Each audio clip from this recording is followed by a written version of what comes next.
Too close? Yeah, a little.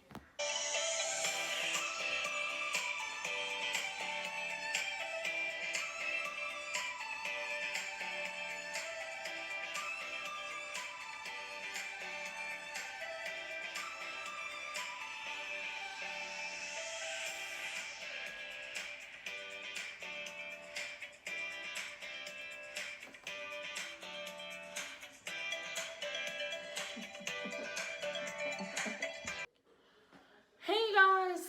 So last week we talked about static electricity and electricity, and today we're going to sort of add on to that by talking about conductors and insulators. So if we remember and we think back to the very beginning when you guys read your notes and we talked about the big picture or the big question of why should you even care? Duh, remember we care because that's how all this stuff happens. This is how you watch YouTube. This is how you charge your phone, turn on a light switch, watch TV, watch Netflix. It all happens because of electricity.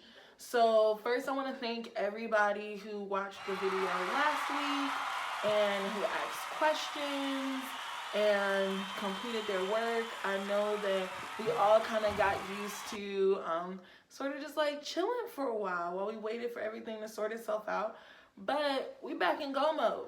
Like I said, we have one more unit left. We're going to make sure y'all know everything that you need to know. And this is how we're going to do that. And so I can sit up here and talk all day, but you guys have to listen and do the work. So I want to say thank you. And I'm proud of y'all. Okay? Miss Huckabee loves telling you that she's proud of you. And I am. All of your science teachers are proud of you. Okay? So let's go ahead and jump on in here. As always, y'all know I'm looking off because I've got your notes over here.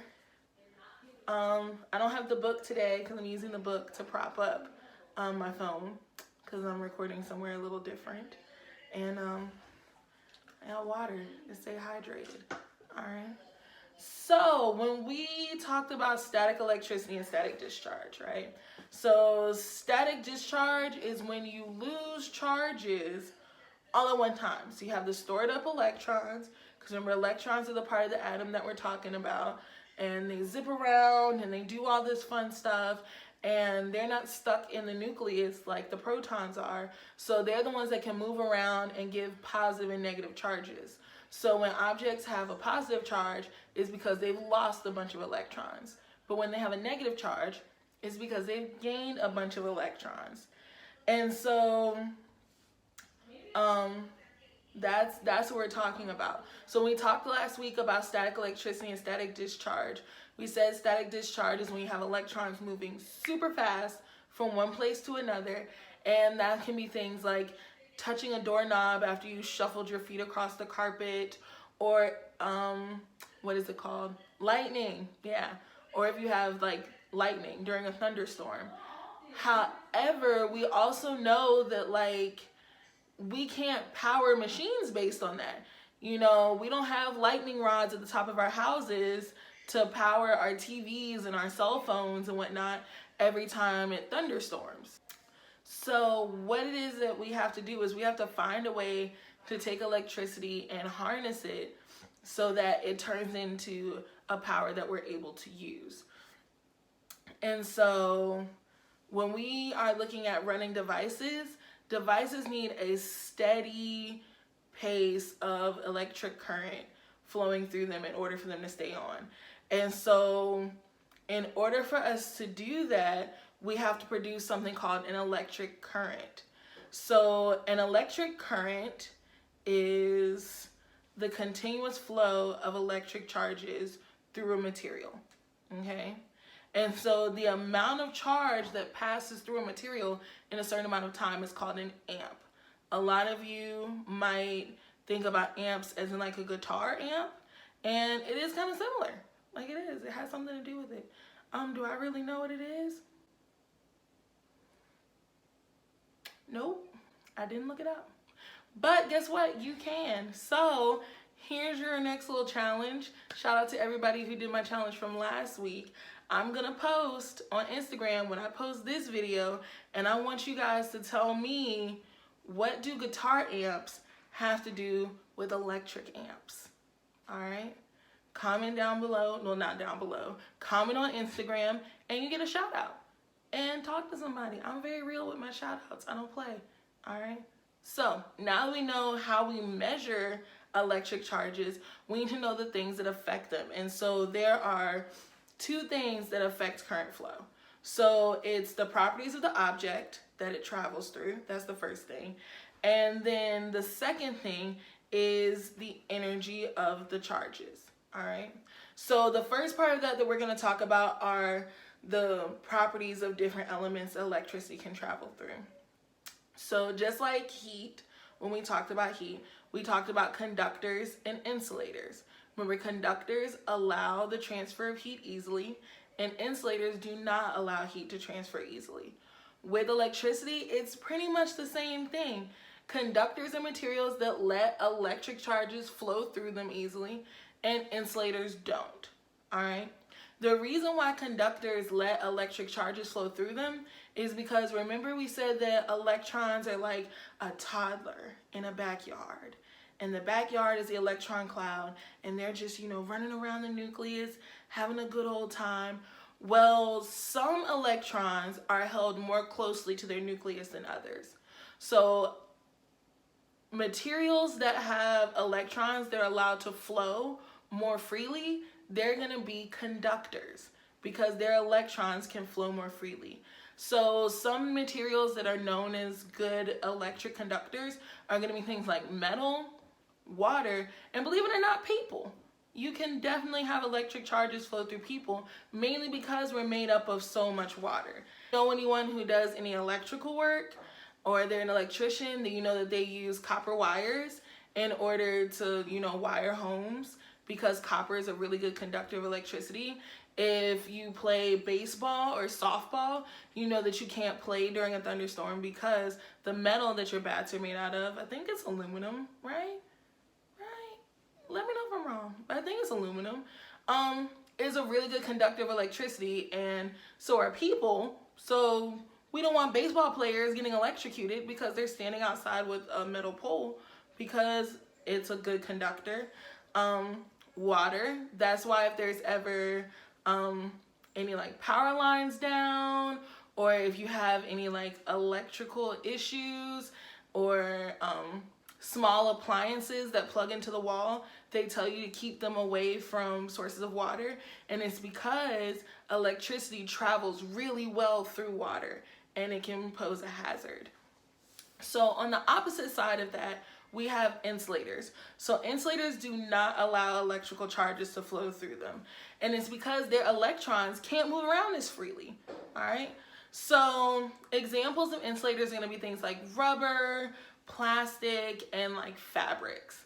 And so if you think about anyone who does like electrical work, or they're, you have an electric fence, they talk about wearing rubber gloves or rubber boots, and that's because rubber does not transfer electricity as easily at all, and so it can be used as a protective measure to help stop the flow of electricity. It's also why if you see someone who also, once again, knows about electrical stuff and like wiring homes, that copper wires are often wrapped in plastic, like that little plasticky stuff on the outside, and it's because it's keeping the electricity on the course it's supposed to be on, and it's a good insulator to keep people safe from when they see them or touch them. So, however, let's not forget, even though insulators are not good conductors of electricity, their electrons within their atoms can move, and so that means that they can be polarized. So if you think about it, I said that fabric is not a good conductor of electricity. If you think about taking clothes out the dryer and they're still staticky, remember they can still be electrically charged with static electricity through polarization. And so if you need sort of like a reminder of how that works and how that goes, just recheck out the video from last week where I talk about static electricity and polarization. So we talked about conductors and insulators, but there's also a third category, and those are semiconductors. And so if you guys remember back when we talked about the periodic table and we talked about we have metals, we have non-metals, and then we have metalloids. And one of the characteristics that we talked about with metalloids is that they were semiconductors. And a semiconductor means that sometimes it conducts electricity well. All right. One of the biggest semiconductors that you hear about is silicon. Silicon is used a lot in making technology, like computer parts, motherboards, smartphones, because of its semiconductor qualities. It makes it really good and really easy for turning things on and off and sometimes conducting electricity, i.e. why they call it Silicon Valley. So now that we talked about the first thing that sort of dictates the flow of electricity and like electric current, the second thing that we have to talk about are the energy of the charges. So the difference between electric potential energy in one place and another place is called voltage. All right. So voltage is the difference in electrical energy on one place of a circuit when compared to another place on a circuit. And because these things are different, electric energy is going to flow from an area of higher concentration to lower concentration. And that's what actually makes electricity and a current move rather than stay in the same place. Somewhere where you've probably seen a V for voltage is on batteries. And so when you look at a battery and it's a 12-volt battery or a 9-volt battery, or if you're looking at car batteries and you see the voltage, that's what they're talking about. They're talking about the difference in electrical energy on one part of the circuit compared to the other part of the circuit. The other thing that has to do with how much electrical energy is in a circuit that's very important to talk about is resistance. So resistance measures how difficult it is for charges to flow through an object. The more resistance that a circuit has, the harder it's going to be for electrons to move. And the least amount of resistance that a circuit has, the easier it's going to be for electrons to move. So there's 4 different factors that affect how much resistance is in an object. The first factor that affects resistance is the diameter. So we're going to talk about this in reference to wires. So when we think about a circuit, we're going to think about wires. So the diameter of the wire is going to have an effect. So current flows more easily through a large diameter wire than a thick diameter wire. So in that case, I want you to think about something like highways and traffic. And so on a 4-lane highway, cars can flow much easier and they have a lot more room and they can move easier down the highway than if you have a 1-lane road or a 2-lane road where you'll probably have some traffic if you have a lot of cars or electrons flowing through it. So the larger the diameter of your wire, the less resistance you're going to have. The next factor that affects the amount of resistance is the length of your wire. The longer the wire is, the more resistance you're going to have. The shorter the wire, the least amount of resistance you're going to have. So then think about something like a runner. You know, if a runner has to run a long distance, they're going to slow down. They're going to have a harder time because they have a longer distance to cover. However, if they have a shorter distance to run, then their energy will carry them a lot farther, a lot faster. And so the shorter your wire, the less amount of resistance that you'll have. The third thing is really simple because it's what we just talked about, the material. So the type of material you have affects the type of how much resistance you have. A conductor is going to have less resistance than an insulator. And remember, that's because those electrons aren't held as closely. So in conductors, the electrons are free to move around a lot faster and a lot easier, and that's going to cause less resistance. The last thing is going to be temperature. So as the temperatures of materials decrease or materials get colder, then the resistance is also going to decrease. And oppositely, if temperatures raise or materials are hotter, then there's going to be more resistance. All right, y'all, I'm done. It's even shorter than last time. And once again, I just thank you guys for doing your part and doing what you're supposed to do. I know last video I told you guys I would be answering questions on Instagram Live on Tuesdays, but I feel like if the videos drop Monday, Tuesday is too soon to expect you guys to have time to like try and learn, especially since you have other classes to do.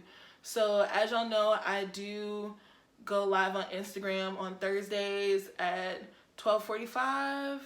We press play at 1 o'clock for Science and Chill, and I usually do that for about 30 minutes. So around like 1:30ish, then that's when I'll do question and answers. Be good, be breezy, stay safe, wash your hands, do what the CDC tells you to do, and we're gonna get through this, y'all.